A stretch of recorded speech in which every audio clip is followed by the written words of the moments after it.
2023년 11월 평양 보이부 본부.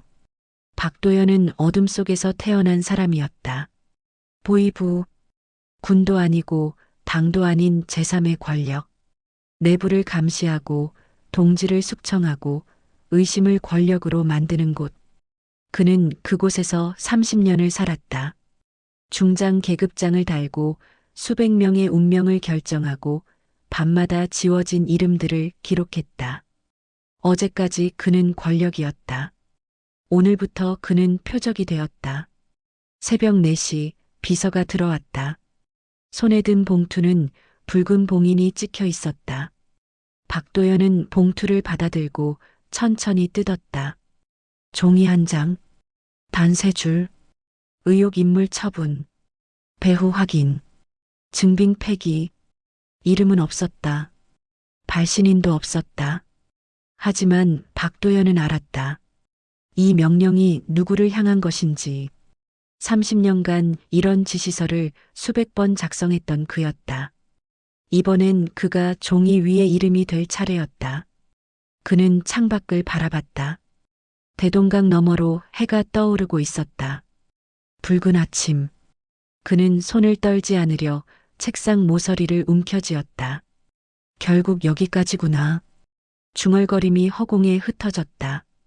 30년 전 25의 박도연은 이 체제를 믿었다. 혁명을, 충성을, 동지애를 믿었다.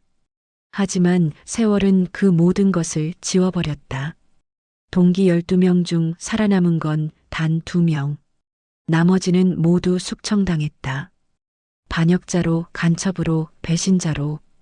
이유는 중요하지 않았다. 의심이 곧 죄였고 죄는 곧 죽음이었다. 박도연은 서랍을 열었다. 깊숙한 곳에서 낡은 파일 하나를 꺼냈다. 보이부 내부 숙청 명단. 지난 10년간 사라진 사람들의 이름과 날짜, 그리고 지시 개통. 이 파일은 존재해선 안 되는 것이었다. 하지만 그는 기록했다. 언젠가 이 목록이 자신의 유일한 무기가 될 것을 알았기 때문이었다. 그날 저녁 그는 집으로 돌아왔다. 식탁에는 국과 밥이 차려져 있었다. 아내 윤숙이 숟가락을 놓으며 그를 바라봤다. 일찍 오셨네요. 박도연은 대답 대신 아내의 얼굴을 오래 바라봤다. 40년을 함께한 여자. 그녀의 손엔 주름이 깊게 패여 있었다. 딸 지은이 4살짜리 아들 유민을 안고 거실로 들어왔다. 할아버지. 유민이 웃으며 달려왔다. 박도연은 아이를 안아 올렸다. 작고 따뜻한 체온이 가슴으로 전해졌다. 그는 아이의 얼굴을 천천히 바라봤다. 눈, 코, 입. 마치 마지막인 것처럼. 아버지, 어디 편찮으세요? 지은이 물었다. 박도연은 고개를 저었다. 괜찮다고 말하려 했지만 목이 막혔다. 윤숙이 남편의 손을 잡았다. 당신 뭔가 있죠? 박도연은 아내의 눈을 똑바로 바라봤다. 그리고 낮게, 아주 낮게 말했다. 우리 떠나야 해. 식탁 위의 공기가 얼어붙었다. 윤숙의 손이 떨렸다. 지은의 얼굴이 하얗게 질렸다. 유민만이 할아버지 품에 안긴 채 웃고 있었다. 지금 무슨, 내일 아침이면 우리 모두 끝이야. 박도연의 목소리는 단호했다. 윤숙은 입술을 깨물었다. 지은은 아들을 더욱 꽉 끌어안았다. 박도연은 창밖을 바라봤다. 저 멀리 보이부 건물의 불빛이 차갑게 빛나고 있었다. 어제까지 권력이었던 남자가 오늘부터 도망자가 되는 순간이었다. 그는 주먹을 쥐었다. 손톱이 손바닥에 파고들었다. 공포는 언제든 권력자를 삼킬 수 있다. 그는 그 진실을 평생 집행해왔다. 이제 그 공포가 자신을 향해 칼을 들었다. 그날 밤 박도연의 집 서재. 박도연은 서재 문을 잠갔다. 책장 뒤편 벽 속에 숨겨둔 금고를 열었다. 안에는 3개의 여권과 현금 뭉치, 그리고 USB 메모리 하나가 들어 있었다. 그는 이 순간을 5년 전부터 준비해왔다. 보이부에서 30년을 일하며 배운 것이 있었다. 권력은 영원하지 않다는 것. 그리고 권력의 정점에 있을수록 추락은 더 빠르고 잔인하다는 것. 거실에서 윤숙과 지은이 속삭이는 소리가 들렸다. 박도연은 USB를 손에 쥐고 눈을 감았다. 이 작은 장치 안에는 10년간의 숙청 기록, 보이부 내부 개통도, 해외 공작원 명단이 담겨 있었다. 이것은 그의 생명보험이자 동시에 가족 전체를 죽일 수 있는 폭탄이었다. 이 아이만은 북의 어둠 속에 남겨둘 수 없어. 그는 유민의 웃음소리를 떠올렸다. 4살. 아직 세상이 무엇인지, 자유가 무엇인지 모르는 나이. 그 아이가 자라서 할아버지처럼 누군가를 감시하고 누군가를 지우고 공포 속에서 살아가는 모습을 상상할 수 없었다. 박도연은 서재 문을 열고 나왔다. 윤숙과 지은이 소파에 나란히 앉아 있었다. 두 사람의 눈은 붉게 부어 있었다. 언제 떠나요? 윤숙이 물었다. 목소리는 떨렸지만 단호했다. 사흘 뒤 외교 행사 일정에 우리 이름을 넣었어. 베이징까지 전용기로 갈 수 있어. 그 다음엔요? 한국 대사관. 담장을 넘어야 해. 지은이 숨을 삼켰다. 박도연은 딸의 손을 잡았다. 지은아, 미안하다. 내가 평범하게 살 수 있게 해주지 못했어. 아버지. 하지만 유민이만은 다르게 살 수 있어. 그 아이는 자유롭게 자랄 수 있어. 박도연의 목소리가 갈라졌다. 그는 평생 눈물을 보이지 않았던 사람이었다. 하지만 지금 그의 눈가가 젖어들고 있었다. 다음 이틀간 박도연은 움직였다. 보이부 특권 이동망을 역이용했다. 외교행사 참석 명목으로 가족 동반 출국 승인을 위조했다. 공항 VIP 통로 보안 기록을 조작했다. 베이징 도착 후 사흘간의 일정표를 만들었다. 모든 것이 완벽해 보였다. 하지만 문제는 내부에 있었다. 박도연의 부재를 질투하던 동료들. 그들은 미세한 변화를 감지했다. 차량 출입 기록의 불일치, 행사 참석자 명단의 이상한 조합, 그리고 박도연이 최근 며칠간 보인 불안한 기색. 보이부 내부 감찰팀이 움직이기 시작했다.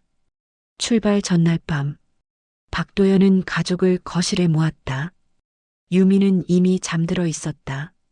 지은이 아들을 품에 안은 채 아버지를 바라봤다. 내일부터는 절대 떨어지면 안 돼. 무슨 일이 있어도 내 손을 놓으면 안 돼. 박도연이 말했다.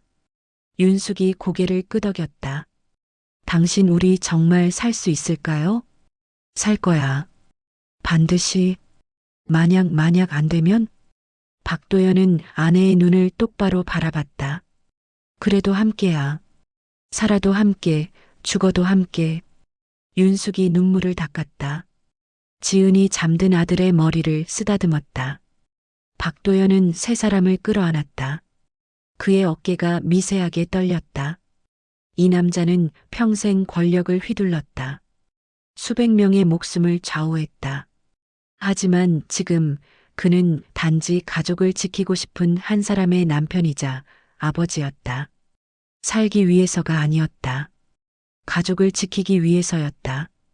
창밖에는 어둠이 깔려 있었다. 보이부 건물의 불빛이 여전히 차갑게 빛나고 있었다. 박도연은 창문을 바라보며 주먹을 쥐었다. 내일이면 모든 것이 시작된다. 탈출이, 추격이, 그리고 생과 사를 가르는 선택이.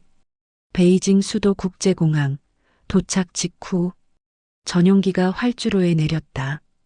박도연은 창밖을 바라봤다. 베이징의 하늘은 회색빛이었다. 윤숙이 유민을 안고 있었고 지은이 그 옆에서 손을 꼭 잡고 있었다. 자연스럽게 아무 일도 없는 것처럼. 박도연이 낮게 말했다. 네 사람은 VIP 통로로 내렸다. 수행원 2명이 따라왔다. 보이부에서 파견된 감시 요원들이었다. 박도연은 그들과 자연스럽게 대화를 나누며 걸었다. 입국 심사는 순조로웠다. 외교 특권. 그 4글자가 모든 문을 열어주었다. 하지만 박도연은 알고 있었다. 이 특권은 단 이틀만 유효하다는 것을, 그리고 그 이틀 안에 모든 것을 끝내야 한다는 것을. 호텔에 짐을 풀고 박도연은 창밖을 바라봤다. 저 멀리 약 5km 떨어진 곳에 한국 대사관이 있었다. 담장 높이 3m, 정문에서 본관까지 18m. 그 거리가 생과 사를 가르는 선이었다. 도연 씨, 계획은? 윤숙이 물었다. 박도연은 주머니에서 작은 지도를 꺼냈다. 내일 오전 10시. 공식 일정은 대사 면담이야. 하지만 우리는 그 전에 움직여. 수행원들은요? 새벽에 처리해. 그들을 재울 방법은 있어. 박도연의 목소리는 차갑고 단호했다. 30년간 이런 작전을 수십 번 지휘했던 그였다. 하지만 이번만큼은 달랐다. 이번엔 그가 도망자였다.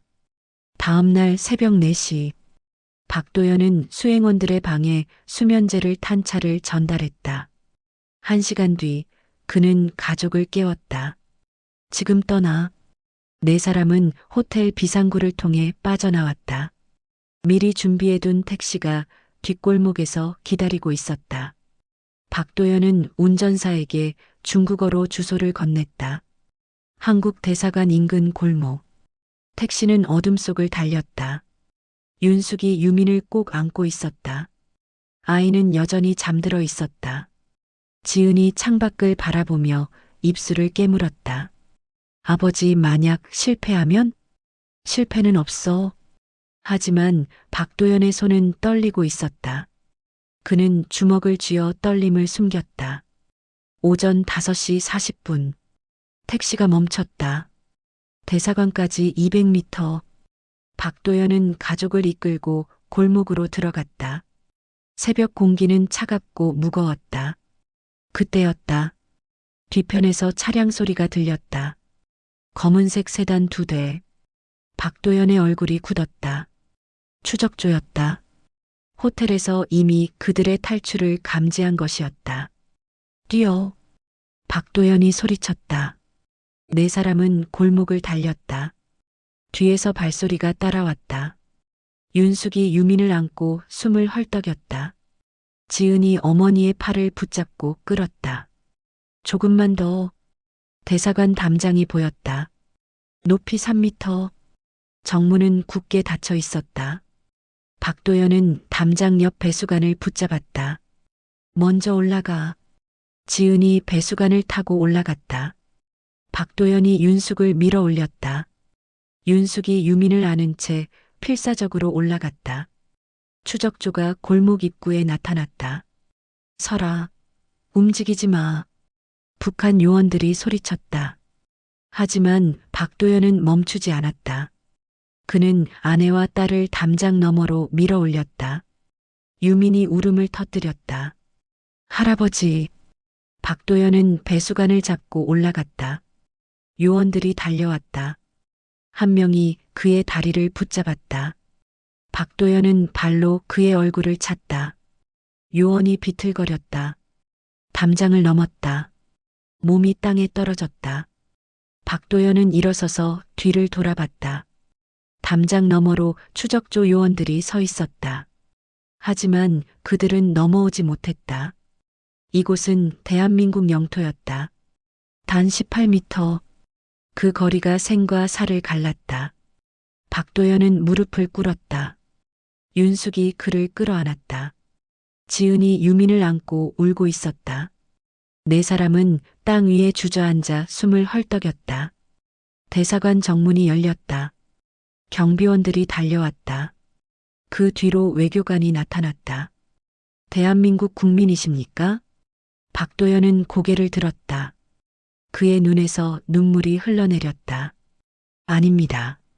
하지만 이제 되고 싶습니다. 담장 너머로 추적조 요원들이 여전히 서 있었다. 그들의 눈빛은 분노로 가득했다.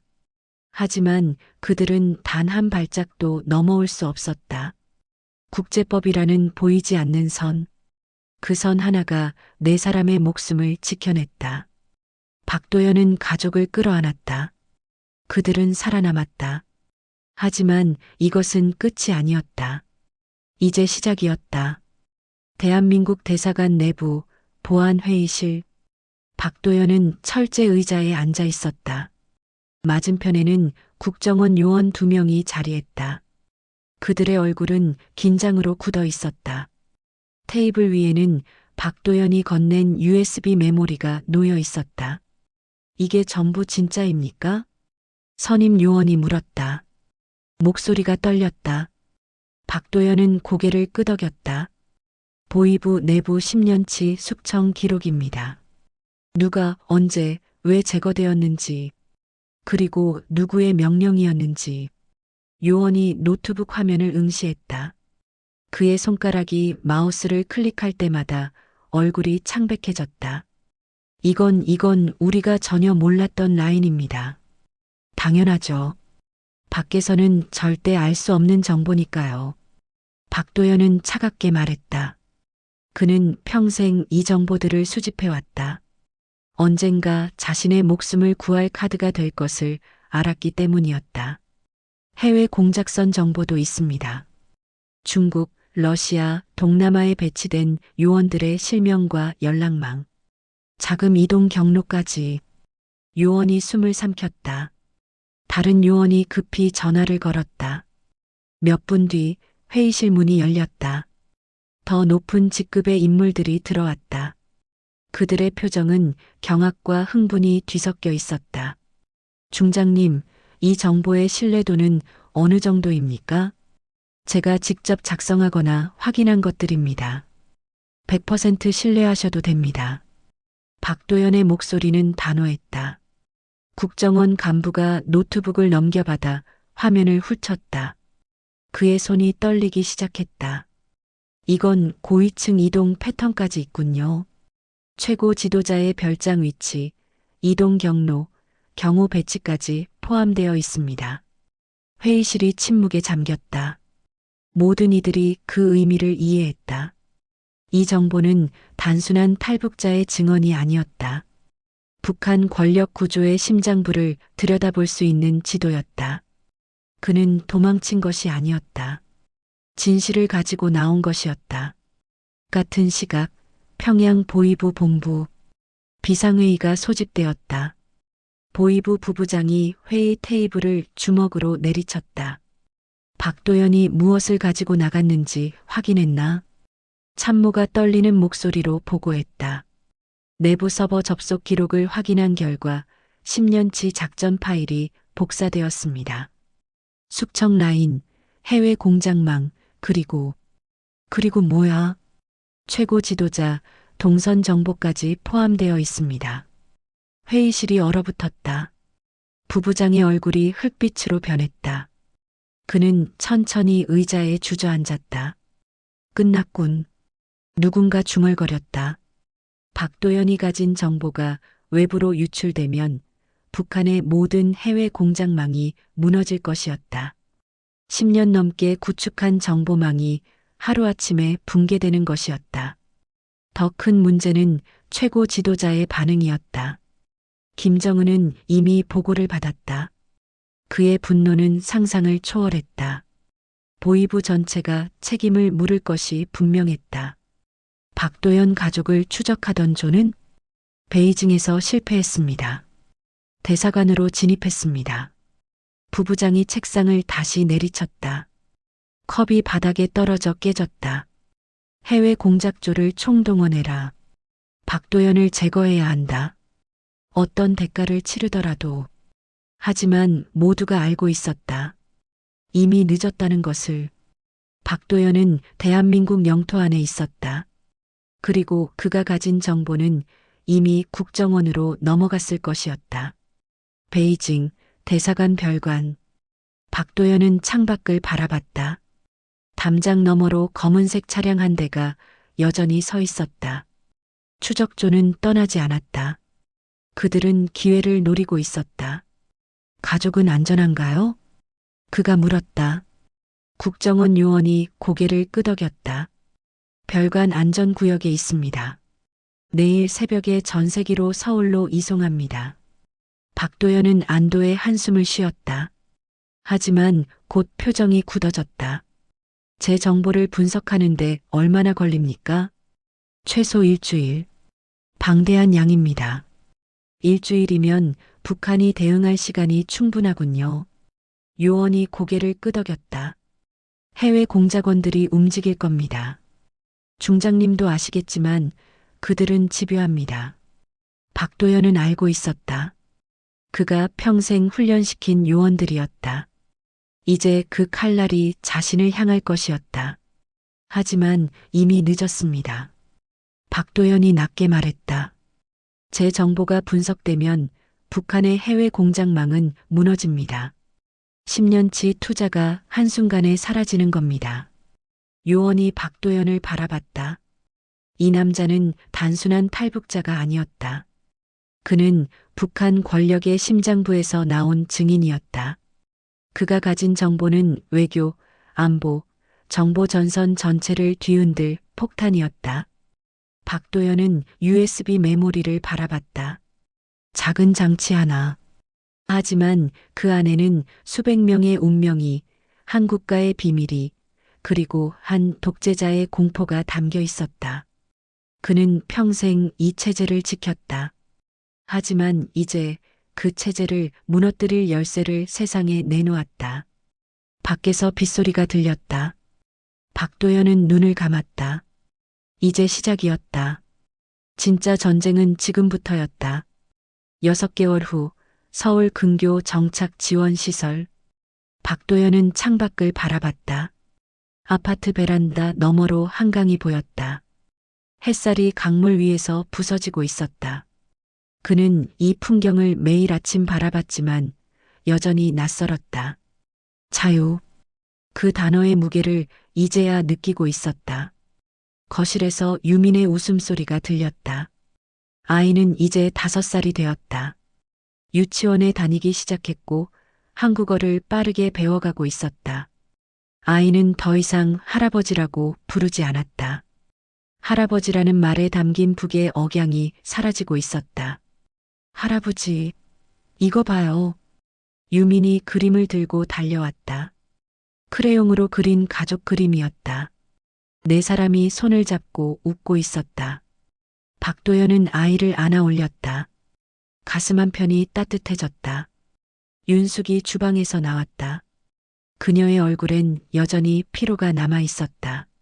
지난 6개월은 쉽지 않았다. 언어, 문화, 시스템, 모든 것이 달랐다. 밤마다 악몽에 시달렸고 낮에도 불안은 사라지지 않았다.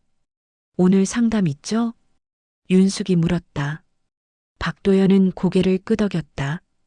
오후 3시 탈북민 지원센터에서. 윤숙은 한숨을 쉬었다. 박도연은 아내의 손을 잡았다. 그녀의 손은 여전히 차가웠다. 오후 탈북민 지원센터. 박도연은 작은 상담실에 앉아 있었다. 맞은편에는 상담사와 탈북민 정착 전문가가 있었다. 테이블 위에는 서류 뭉치가 쌓여 있었다. 적응은 어떠십니까? 상담사가 부드럽게 물었다. 박도연은 잠시 침묵했다. 어렵습니다. 모든 것이. 구체적으로 어떤 부분이 힘드신가요? 밤입니다. 잠을 잘 수가 없습니다. 박도연의 목소리가 낮아졌다. 꿈을 꿉니다. 제가 숙청했던 사람들이 나타납니다. 그들이 저를 바라봅니다. 아무 말도 하지 않지만 그 눈빛이 저를 따라다닙니다. 상담사가 메모를 적었다. 박도연은 창밖을 바라봤다. 저는 피해자가 아닙니다. 가해자였습니다. 수백 명의 운명을 제 손으로 결정했습니다. 그 죄책감은 자유가 준다고 사라지지 않습니다. 하지만 중장님은 용기 있는 선택을 하셨습니다. 가족을 지키셨고 진실을 세상에 알렸습니다. 박도연은 쓴웃음을 지었다. 용기요? 저는 도망친 겁니다. 제 목숨이 위태로워서 도망친 거예요. 그래도 가족을 함께 데리고 나오셨잖아요. 박도연은 고개를 들었다. 그의 눈에 눈물이 맺혔다. 그게 제가 할 수 있는 유일한 속죄였습니다. 저녁, 박도연의 집. 식탁에 네 사람이 둘러앉았다. 지은이 국을 나눠 담고 있었다. 유민이 숟가락을 들고 밥을 먹었다. 평범한 저녁 풍경이었다. 하지만 이 평범함이 기적이었다. 아버지, 오늘 탈북민 모임에서 누굴 만났어요? 지은이 말했다. 누구? 함경도에서 오신 분이에요. 온 가족이 탈북에 성공했대요. 근데 그분이 아버지 이야기를 하더라고요. 보이부 중장이 가족을 데리고 나왔다는 소식을 들었다고. 박도연은 숟가락을 내려놓았다. 그래서 제가 말했어요. 우리 아버지가 얼마나 용감한 분인지. 그분 덕분에 북한 정보망이 무너졌다고. 박도연은 아무 말도 하지 못했다. 지은이 아버지의 손을 잡았다. 아버지, 과거는 지울 수 없어요. 하지만 미래는 다시 쓸 수 있어요. 윤숙이 남편의 어깨에 손을 올렸다. 유민이 할아버지를 올려다보며 웃었다. 박도연은 가족을 바라봤다. 그의 눈에서 눈물이 흘러내렸다. 3년 후, 박도연은 작은 사무실에 앉아 있었다. 벽에는 탈북민 가족 정착 지원센터라는 간판이 걸려 있었다. 그는 이제 다른 탈북 가족들을 돕고 있었다. 정착 과정을 안내하고 심리 상담을 연결하고 때로는 그저 이야기를 들어주었다.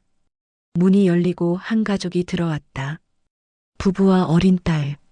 그들의 눈에는 불안과 두려움이 가득했다. 박도연은 일어나 그들을 맞이했다. 환영합니다. 앉으세요. 남자가 조심스럽게 물었다. 여기 정말 안전한 곳인가요? 안전합니다. 그리고 여기서부터 새로운 시작입니다. 저희 잘할 수 있을까요? 박도연은 그 가족을 바라봤다. 3년 전 자신도 똑같은 질문을 했었다. 쉽지 않습니다. 밤마다 악몽을 꿀 겁니다. 낮에도 불안할 겁니다. 하지만 여러분은 이미 가장 어려운 선택을 했습니다. 나머지는 함께 걸어가는 겁니다. 가족의 얼굴에 희미한 안도가 번졌다. 박도연은 서류를 꺼내며 설명을 시작했다. 그날 저녁 집으로 돌아오는 길. 박도연은 한강 다리를 걸었다. 석양이 강물을 붉게 물들이고 있었다. 그는 난간에 기대어 강을 바라봤다. 지난 3년이 스쳐 지나갔다. 도망, 공포, 절망, 그리고 희망, 치유, 새로운 시작. 여전히 밤에는 악몽을 꾸었다. 여전히 과거는 그를 따라다녔다. 하지만 이제 그는 도망치지 않았다. 자유는 누군가의 희생 위에 서 있었다. 그가 숙청했던 사람들, 그가 지우지 못했던 이름들, 그들의 희생 위에 지금의 자유가 있었다. 그는 더 이상 권력자가 아니었다. 더 이상 가해자도 아니었다. 그는 이제 단지 생존자였다. 그리고 다른 생존자들을 돕는 사람이었다. 박도연은 주머니에서 낡은 사진 한 장을 꺼냈다. 보이부 시절 동기들과 찍은 사진. 12명 중 살아남은 건 그뿐이었다. 그는 사진을 오래 바라봤다가 조심스럽게 다시 넣었다. 미안하다. 하지만 나는 살았다. 그는 중얼거렸다. 그리고 천천히 걸음을 옮겼다. 집으로, 가족에게로, 새로운 삶으로. 그들은 자유를 향해 걷지 않았다. 자유를 지켜내며 걸어왔다. 그리고 지금도 여전히 걷고 있었다. 석양이 강물 위로 길게 늘어졌다. 박도연의 그림자가 다리 위를 따라 움직였다. 과거의 그림자는 여전히 남아 있었다. 하지만 이제 그는 그 그림자와 함께 걷는 법을 배우고 있었다. 오늘도 이야기를 끝까지 들어주셔서 감사합니다. 영상 보시고 느끼신 감정 댓글로 함께 나눠주세요. 여러분의 한마디가 누군가에겐 큰 힘이 될 수 있습니다. 영상이 마음에 드셨다면 구독과 좋아요, 응원 부탁드립니다.